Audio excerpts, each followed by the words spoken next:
Hello students, a very good morning. I am your teacher from Sanskriti Gurukulam School. How are you students? I hope you all are fine. Today I am going to take up subject Hindi. Hindi व्याकरण का आज हमारा पाठ है 12, जिसका topic name है वाक्य विचार, जिसको हम बोलते हैं syntax. So students, open your book and chapter number 12 वाक्य विचार. आप उसको रीड करेंगे मेरे साथ साथ, और मैं आपको समझाऊंगी कि वाक्य विचार क्या होते हैं. शब्दों के ऐसे समूह को जिससे पूरा अर्थ समझ में आ जाए वह वाक्य कहते हैं. ये चीज़ आपको भी पता है, कोई शब्द है जिसके पूरा एक वाक्य बन जाएगा तो वो क्या बन जाएगा, उसका अर्थ भी समझ में आ जाएगा, उसे हम क्या कहते हैं, वाक्य कहते हैं. अपनी बात दूसरों को समझाने के लिए हम अपने शब्दों का प्रयोग करते हैं. बिल्कुल सही बात है. अगर हम आपको अपनी कोई बात किसी को समझानी तो हम अपने शब्दों में ही तो बोलते हैं, किंतु शब्दों के बिना किसी क्रम के अलग अलग बोलने से वक्ता पूरा अभिप्राय स्पष्ट नहीं हो पाता. जैसे खेल है फुटबॉल लड़के रहे, क्या ये कोई सेंटेंस है? नहीं. अगर ये होता कि लड़के फुटबॉल खेल रहे हैं तो ये सेंटेंस होता, तो ये वाक्य सही होता. अध्यापिका रहेंगी कल ने छुट्टी की बताया, तो अध्यापिका कल नहीं रहेंगी, उन्होंने छुट्टी की बताया है, तो ये भी गलत हो गया. उपर्युक्त वाक्यों में शब्दों को सही क्रम से नहीं रखा गया, इसी कारण ये वाक्य अर्थ को स्पष्ट रूप से अभिव्यक्त नहीं कर रहे हैं, इसलिए ये वाक्य गलत हैं. वाक्य क्रम से इस प्रकार होना चाहिए: लड़के फुटबॉल खेल रहे हैं और अध्यापिका ने बताया कि कल छुट्टी रहेगी. इस प्रकार शब्दों के सार्थक समूह को क्या कहते हैं, वाक्य. वाक्य किसे कहते हैं, शब्दों के सार्थक समूह को हम वाक्य कहते हैं. आया समझ में? अब है हमारे वाक्य के अंग. वाक्य के 2 अंग होते हैं. कौन कौन से होते हैं? उद्देश्य और विधेय. उद्देश्य और विधेय. पिछली कक्षा में भी मैंने आपको पढ़ाया था कि उद्देश्य और विधेय क्या होते हैं. आइए हम फिर से जानेंगे कि उद्देश्य और विधेय क्या होते हैं. उद्देश्य को इंग्लिश में बोलते हैं सब्जेक्ट और विधेय को इंग्लिश में बोलते हैं प्रेडिकेट. निम्नलिखित वाक्यों को पढ़िए.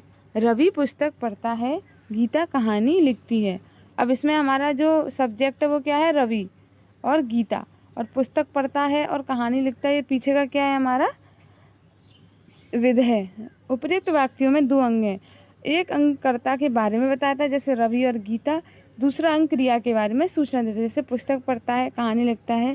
पहला अंग उद्देश्य कहलाता है और दूसरा अंग क्या कहलाता है, विधेय. उद्देश्य विधेय. उद्देश्य वाक्य का वह अंग होता है जिसके बारे में कुछ कहा जाता है. वाक्य का वह अंग क्या होता है, उद्देश्य, जिसके बारे में हम कुछ कहा जाता है. विधेय उद्देश्य के बारे में कुछ कहा जाता है. अब इसमें भी उद्देश्य के बारे में कुछ कहा जाता है तो वो क्या हो जाता है, विधेय हो जाता है. आइए हम नेक्स्ट पेज पे आते हैं. अब आपको समझ में आ गया होगा उद्देश्य विधेय होते क्या हैं, वाक्य के अंग, और वाक्य किसे कहते हैं. नेक्स्ट पेज में हमारी है एक्सरसाइज. क्वेश्चन नंबर 1 है, सही उत्तर पर सही का चिन्ह लगाइए. पहला, शब्दों के किस समूह को वाक्य कहते हैं बेटा? छोटा समूह, बड़ा समूह या सार्थक समूह? तो सार्थक समूह इसका आंसर होगा. सेकंड, ईशान क्रिकेट खेलता है, मैं उद्देश्य क्या है, क्रिकेट ईशान खेलता, इसमें ईशान हमारा उद्देश्य है. वाक्यों के सही रूप लिखिए. पहला, थी बस में बड़ी भीड़ बहुत, तो बस में बहुत भीड़ थी. सेकंड है, बैठ नाव में गया था वह नाव में बैठ गया था. तीसरा है, गीत नीलू ने सुनाया है, नीलू ने गीत सुनाया. चौथा है, सांप अरे यह तो सांप है. कहाँ जा रहे हैं जा आप, ये गलत है, इसको हमने सही लिखा, आप कहाँ जा रहे हो. तो आपको समझ में आ गया ये वाक्य गलत थे, उनको हमने सही कन्वर्ट किए हैं. थर्ड क्वेश्चन, दिए गए उद्देश्यों में से सही उद्देश्य चुनकर स्थान भरिए. पहला, डैश भारत का पहरेदार है, तो हिमालय भारत का पहरेदार है.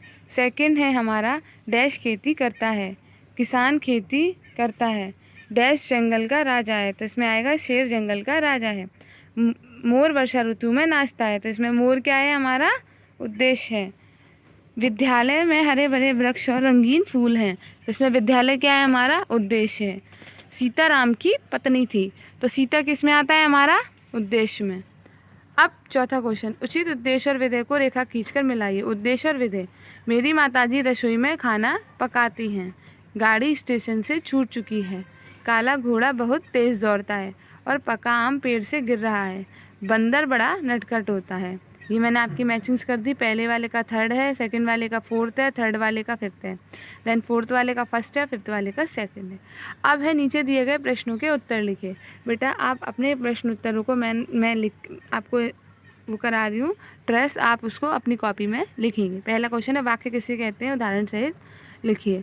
नेक्स्ट पेज पे हम जाएंगे, बुक के पेज नंबर 48 पर लिखा है शब्दों के सार्थक समूह को वाक्य कहते हैं। जैसे उदाहरण में लड़के फुटबॉल खेल रहे हैं, अध्यापिका ने कल छुट्टी की, ये भी लिख सकते हैं। या फिर ये शब्दों के ऐसे समूह जिससे पूरा का पूरा अर्थ समझ में आ जाए उसे हम वाक्य कहते हैं। तो दोनों में से कुछ भी लिख सकते हैं। देन सेकंड है उद्देश्य और विधेय से क्या तात्पर्य है। इस पेज पे आएंगे, यहाँ नीचे पॉइंट्स में 48 पेज नंबर पर दिया हुआ उद्देश्य वाक्य का वह अंग होता है जिसके बारे में कुछ बताया जाता है, और विधेय उद्देश्य के बारे में कुछ कहा जाता है।